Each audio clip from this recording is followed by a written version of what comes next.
kita juga tahu Jokowi ini tukang belusukan dari dulu. Iya, iya. Tapi kembali menjelang pemilu, dia punya favorit, punya favorit kandidat. Iya, iya. Kemudian dia punya kuasa untuk memobilisasi resources secara masif. Pak Jokowi nguntilin Anies Baswedan dan Ganjar. Iya, iya, iya. Jadi itu ada semua aja jejak-jejaknya itu dan intensitasnya meningkat luar biasa. Bahkan dia berkantor di Jawa Tengah.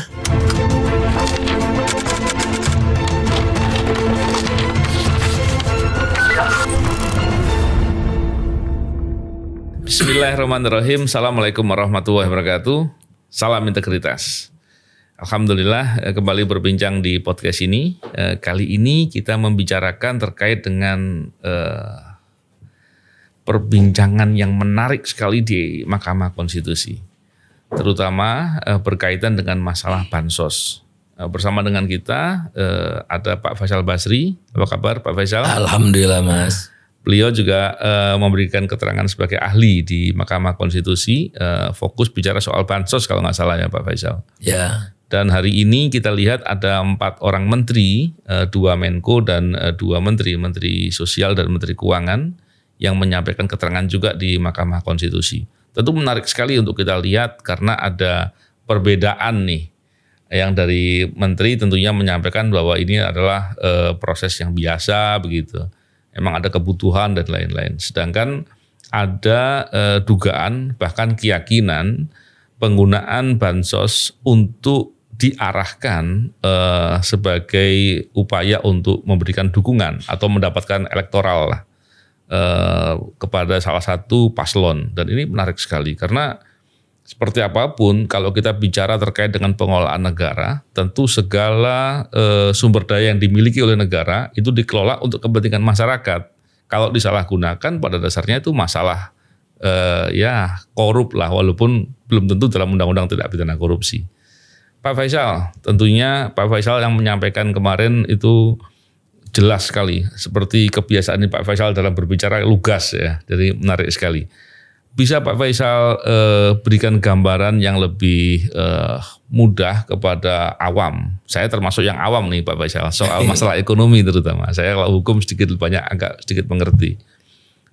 Untuk menggambarkan bagaimana sih proses penggunaan bansos itu. Karena dari jawaban-jawaban yang disampaikan kan sepertinya memang bansos itu ada proses-proses biasa dan dianggap tidak ada kaitan dengan hal itu. Barangkali Pak Faisal silakan. Makasih Mas Novel. Pertama yang saya paling terganggu itu dengan kesaksian kemarin itu oleh terkait ya istilahnya ya. Iya. Teman-teman kita juga yang mengatakan tidak ada hubungan, tidak ada dampak sama sekali dari bansos terhadap suara. Sama sekali. Itu luar biasa kan. Nah, katanya analisisnya berdasarkan kesimpulannya berdasarkan survei, berdasarkan macam-macam. Dan survei kan harusnya berdasarkan teori. Iya. Nah, saya memulai dari teori itu. Iya, iya. Karena dimanapun adalah kodrat manusia, kalau dikasih terima kasih. Iya, betul. Semakin nyata yang memberikan, bukan hantu gitu. Iya, iya. Semakin besar dampaknya. Betul, gitu. betul. Jadi kalau misalnya oleh karena itu kan dalam ajaran agama kita, kalau kamu mau memberi dengan tangan kanan, tangan kiri jangan tahu. Sampai gitu supaya tidak ria, supaya tidak ada kelihatan motif segala macam gitu kan. Betul. Apalagi masyarakat kita feodal gitu. Nah jadi perlindungan sosial atau jaminan sistem jaminan sosial ini yang didesain itu secara baik. Dulu saya juga kalau nggak salah di podcast ini pernah sampaikan gitu Mas Novel ya, bahwa sebaik-baiknya penyaluran Ya. sistem jaminan sosial itu adalah tunai. Oke. Ya. Tunai Betul. dan ditransfer. Karena kalau lewat bansos, apa, bayangin Ya. tuh peluncurannya aja Jokowi datang, Ya, biayanya berapa? Betul. Belum lagi kemasannya, belum lagi tim pengadaan, belum lagi transportasi. Itu Iya. paling tinggi 70% hanya yang dinikmati. Hmm. Oleh karena itulah lambat laun dan Iya. tidak bisa dikorupsi kalau ke orangnya gitu. Iya. Dan Ke rekening akuntabel, orangnya ya. langsung, Iya. akuntabel. Iya. Nah, itu yang telah dilakukan oleh Bu Risma juga, Iya. gitu.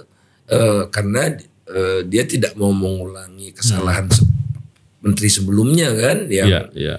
apa fatal sekali itu ya, kelihatan sekali lah Iya. vulgar begitu, supaya tidak ada permainan, tidak desainnya itu supaya tidak ada intervensi politik atau gandol gitu, politisi gandol ke program itu yang diakui oleh anggota DPR Iya. kemarin pula bahwa itu ada insentif elektoral kalau bagi-bagi bansos ini. Iya. Nah, oleh karena itulah maka yang kita fokuskan adalah oke, ini praktik yang kita sebut gentong babi gitu, pork barrel gitu. Iya. Di Amerika itu mulainya tahun 1700, majikan itu kalau ngasih makanan ke budak-budaknya, itu makanannya babi diawetkan atau diasinkan di dalam gentong kayu, kira-kira 30 galon gitu, berebut gitu. Iya. Seperti istilah saya di MK itu seperti kita kalau bagi makan, kasih makan bebek, sekawanan bebek kobut, yang besar kan pasti dapatnya lebih banyak kan. Iya. Kalau yang kecil ya udah keinjak-injak begitu. That's exactly yang dilakukan oleh Pak Jokowi.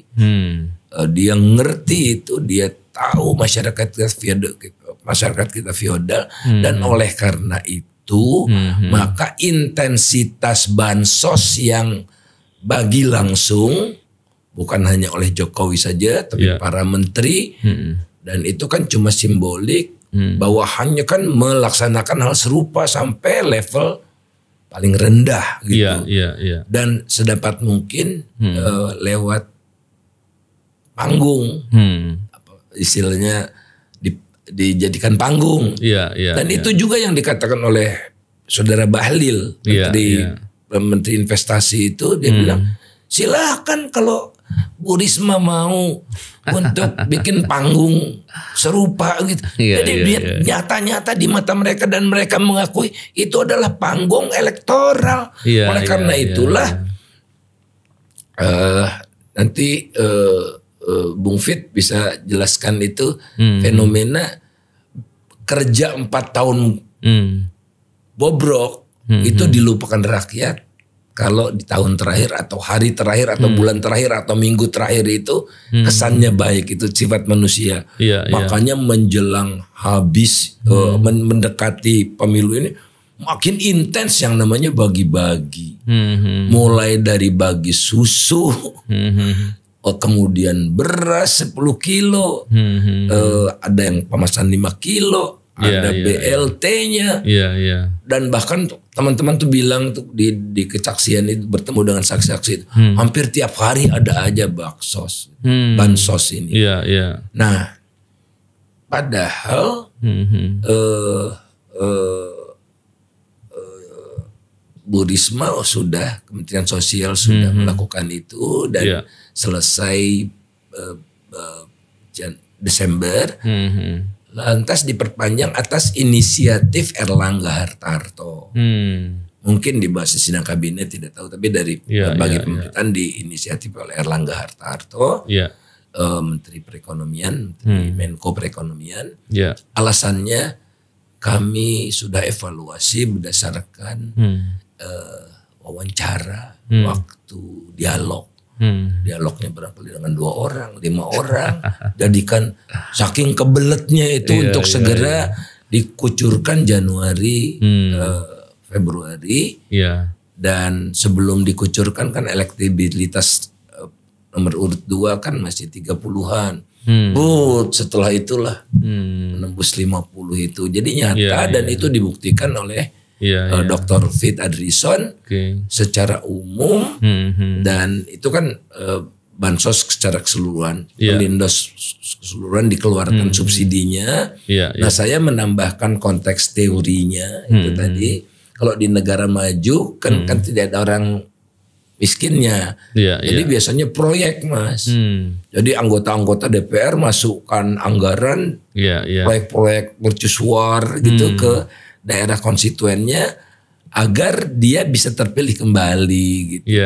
Nah, ini di teori gentong babi ini menjadi universal dan berlaku di negara berkembang juga.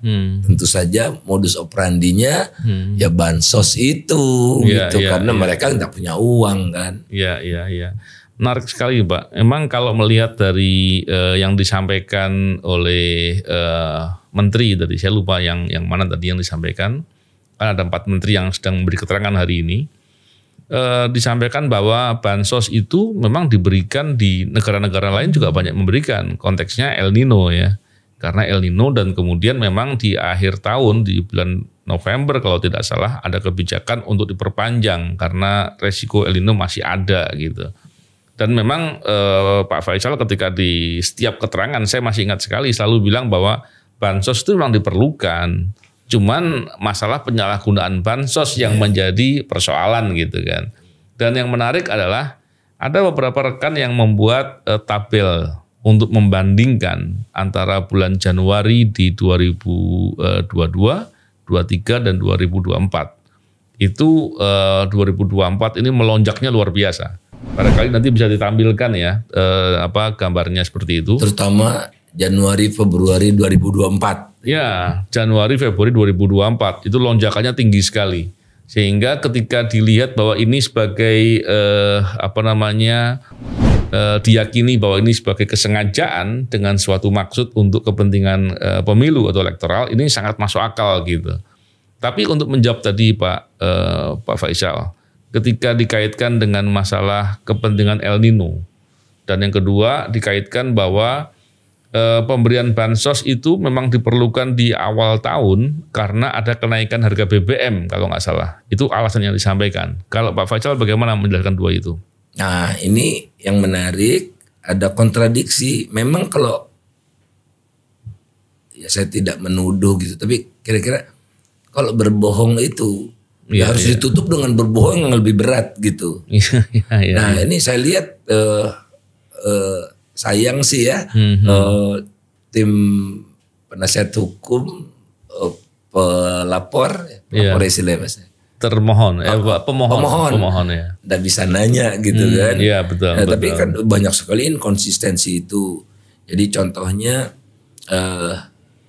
tentang di beberapa negara itu. Iya.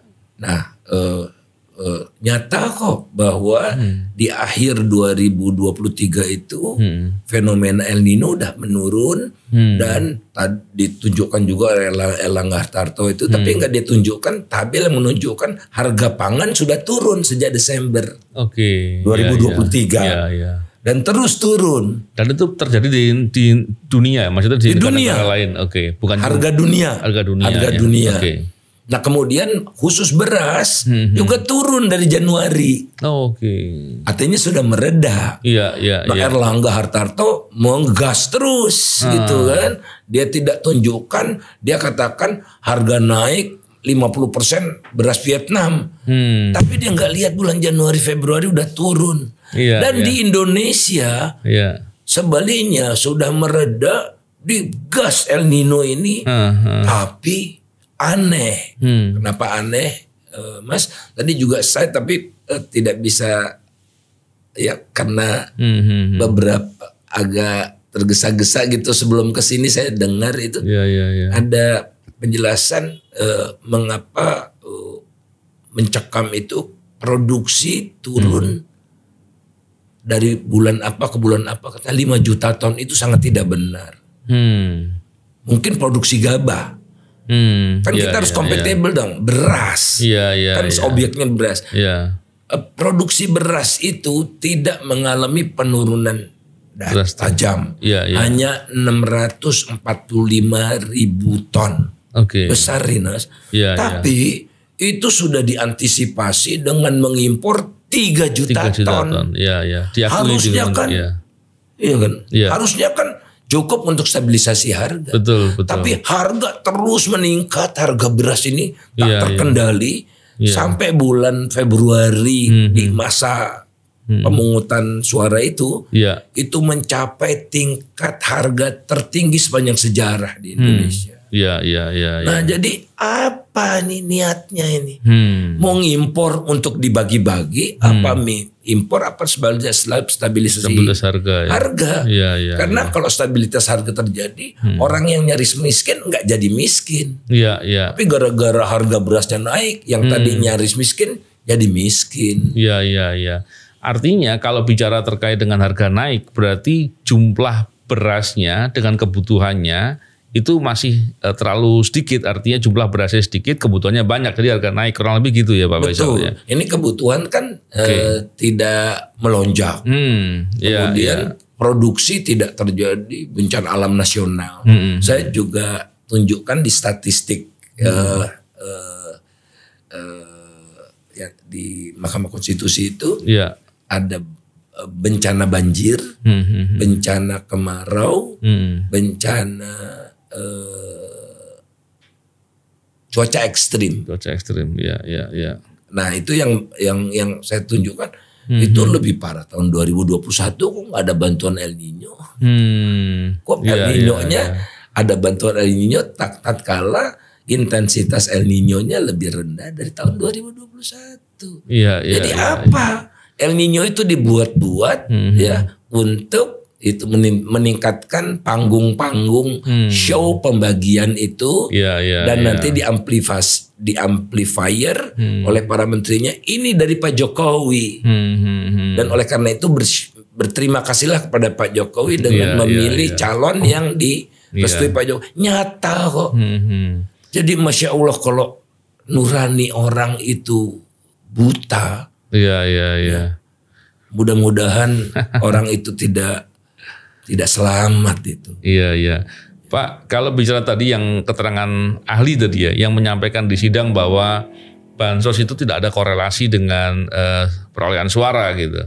Padahal kalau kita lihat Mendagri kan bikin peraturan kalau tidak salah yang mengatakan bahwa untuk pilkada nanti 3 bulan sebelum pilkada nggak boleh ada bansos. Betul gitu nggak? Artinya bertentangan dong seolah-olah. Dan KPK menyarankan dan di respons positif oleh Kemendagri bukan oleh menterinya. Kemendagri mengatakan bahwa kami akan mendengarkan apa yang disarankan oleh KPK karena nyata-nyata kan betapa bansos itu sangat efektif sesuai dengan teori gitu. Dan itu terjadi nggak cuma di Indonesia ya, artinya di semua negara bansos itu digunakan untuk kepentingan tadi dan itu teorinya sudah banyak semestinya ya. Bedanya intensitasnya.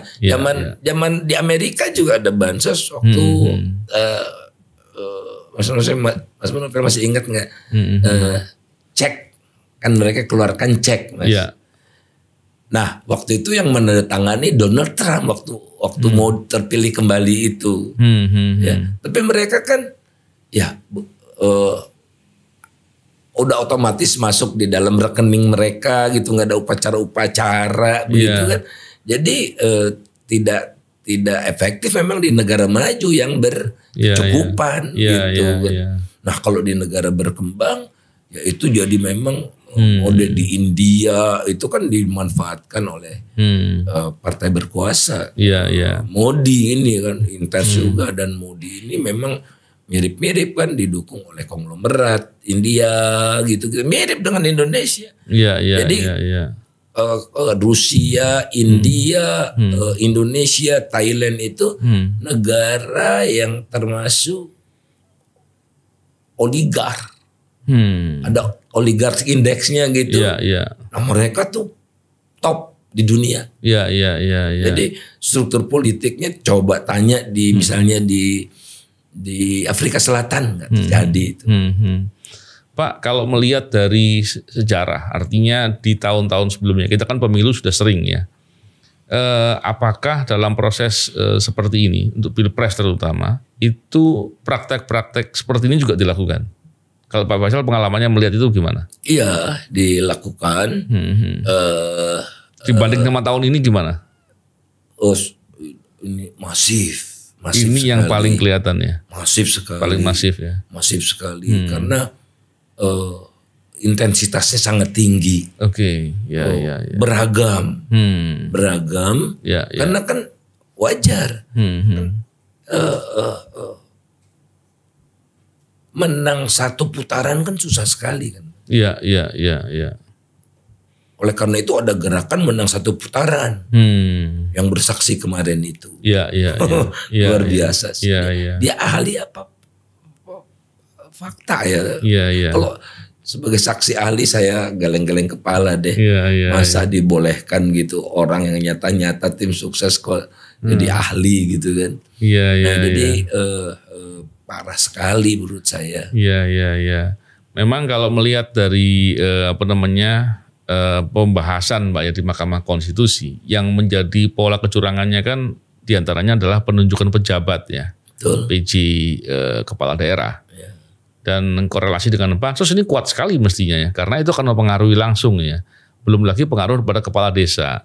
Betul. Jadi ketika kontrol itu begitu terstruktur, maka ditambah dengan masalah pendekatan bansos ini maka akan memudahkan untuk bisa diimplementasi apa yang direncanakan itu ya. Iya. Apalagi juga ada kunjungan Pak Presiden nih di beberapa tempat. Tapi dari penjelasan dari beberapa menteri tadi disampaikan bahwa kunjungan itu memang lazim dilakukan Pak. Dan sering Pak Jokowi melakukan kunjungan-kunjungan seperti itu dan itu bukan terjadi karena pemilu. Kalau Pak Faisal gimana melihat itu? Kita juga tahu Jokowi ini tukang belusukan dari dulu. Iya, iya. Tapi kembali teori pork barrel mengatakan menjelang pemilu dia punya favorit, punya favorit kandidat. Iya, iya. Kemudian dia punya kuasa untuk memobilisasi resources secara masif dan dia berkunjungnya sedemikian intens. Iya, iya, iya. Sedemikian intens di daerah-daerah yang Prabowo kalah tahun 2019. Okay. Dan mereka Pak Jokowi nguntilin Anies Baswedan dan Ganjar. Iya, iya, iya. Jadi itu ada semua jejak-jejaknya itu dan intensitasnya meningkat luar biasa. Bahkan dia berkantor di Jawa Tengah. Oh, iya, iya, iya. Kantor iya. di Jawa Tengah. Karena sekaligus dia bertekad juga kan untuk menggembosi PDI supaya PDI tidak PDIP ya. Tidak menjadi ketua DPR. Sehingga nanti anaknya leluasa kalau jadi presiden, kalau ada apa-apa pada Pak Prabowo kita tidak berharap DPR-nya tidak galak-galak. Iya, iya, ya, seperti yang dialami Jokowi pada tahun 2014 kan DPR-nya galak-galak kan. DPR-nya Koalisi Merah Putih kalau saya nggak salah namanya waktu itu yang dipimpin oleh partainya Pak Prabowo juga gitu. Jadi ini desain. Tapi aku yakin insya Allah perencanaan manusia sedetil apapun niscaya akan bolong satu karena kesempurnaan di tangan Tuhan. Iya, iya. Apalagi dia melakukan rencana jahat gitu, niscaya akan bocor dan akan terungkap dalam waktu yang tidak terlalu lama. Iya, iya, iya. Pak Faisal, untuk menggambarkan ini sebagai poin yang penting menurut saya, bahwa ada peningkatan dari bansos itu. Pak Faisal ketika memberikan keterangan kan kemarin menyampaikan juga ada peningkatan di bansos. Itu di poin yang apa yang dikelola oleh Bapanas kalau nggak salah ya. Bapanas, Badan Pangan Nasional. Ya. Itu bagaimana penjelasan soal itu Pak Faisal? Logiknya itu gini. Menteri-menteri yang nggak mau tuduh, patuh dan taat pada skenario Jokowi tidak diajak. Bu Risma tidak diajak. Nah berarti Bu Sri mah tidak bisa diajak cawe-cawe, tidak bisa diatur gitu.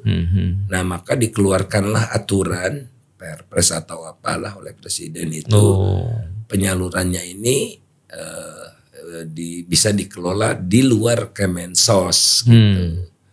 Nah Bulog dari dulu juga menyalurkan Bulog, tapi disuruh dia karena dia pemegang stok nasional, disuruh alamat segala macamnya, administrasinya semua sudah diatur. Nah kalau sekarang Bappenas ikut cawe-cawe dengan memodifikasi kemasannya sehingga ada paslon nomor urut 2 gitu kan.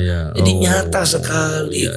Dan sempat dibawa di sidang itu kalau nggak salah ya. Betul, dibawa ke sidang. Ya. Ada lagi, saya udah lama nggak dengar, tapi sekarang dengar lagi zaman Pak Harto, banpres. Kan ada banpres bangun masjid, banpres apa, apa. Itu bantuan presiden. Seolah-olah dari presiden kan nggak elok. Oleh karena itu dihilangkan tuh.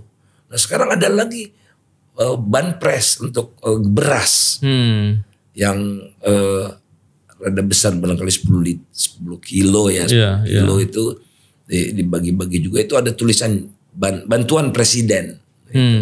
Pokoknya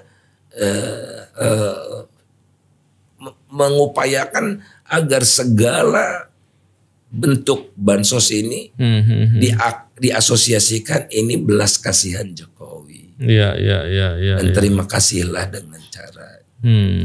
Makanya kok ada ilmuwan mengatakan, mengaku ilmuwan gitu, mengatakan tidak ada efeknya sama sekali terhadap elektoral. Nah kan harusnya dari teori dulu gitu. Seolah teorinya salah seolah-olah. Dan itu pun sebetulnya terbantahkan, misalnya Kompas kajian survei dari Kompas mengatakan 69% bansos pilih 02. Iya. Ya itu nggak perlu